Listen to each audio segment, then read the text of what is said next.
السلام عليكم. أهلا وسهلا بكم في قناتكم المفضلة، قناة أبو عمار المتفائل، والتي لا تبث لكم إلا كل هادف وجميل. النهاردة هنتعلم مع بعض.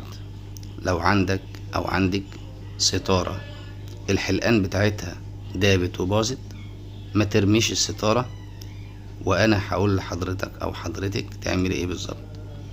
هنيجي عند المكان الحلقان اللي باظت وهنتني، هنقص طبعا الجزء التالف والدايب، وهنيجي عند الحتة الكويسة ونبدأ نتني الحروف بتاعتها اكتر من تانية فوق بعضهم، ونخيطها لحد الاخر.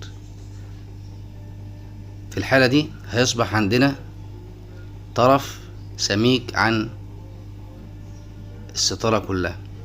هاجي عند الطرف السميك ده هقيس كل شبر واعمل ثقب بواسطة كاوية لحام. احط الكاوية في الكهرباء لحد ما الكاوية تسخن، وما اطفيش الكاوية الا لما اخلص خالص، فطبعا الكاوية هتبقى سخنة جدا. طيب انا ما عنديش كاوية، اعمل ايه؟ اخلي جنبي مسمار واحطه على عين البوتاجاز او على النار، وبعد ما المسمار يسخن كويس ابدأ اخد ثقب زي اللي حضراتكم شايفينه كده. بين كل ثقب وثقب اقيس بايديا كده مقدار شبر، وارجع بعد ما اعمل الثقب بالمسمار احطه على النار تاني عقبال ما اخد علامة جديدة.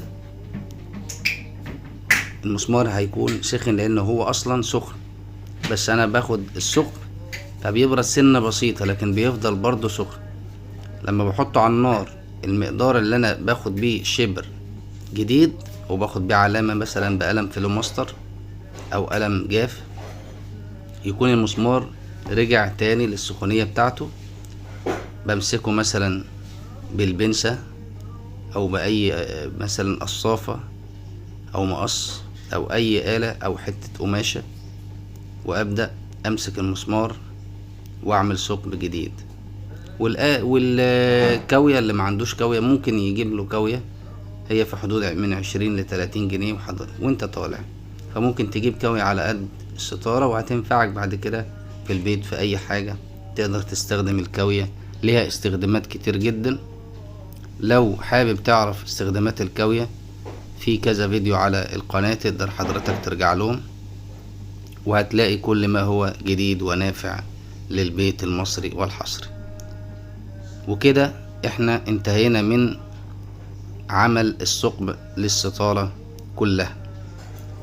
هنبدأ نتفرج ازاي بعد ما عملنا الثقب نعلق الستارة.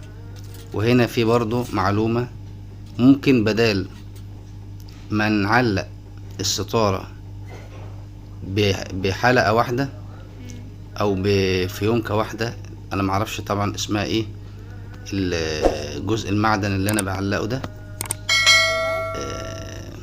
كوبشة او حاجة مش عارف، ستات البيوت هم ادرى بالاسم، لكن تقدر تعلقه باتنين، يعني تحط كل اتنين من الحلقة المدورة دي في ثقب من اللي احنا عملناهم. وبس كده، متنساش الاشتراك، والسلام عليكم ورحمة الله.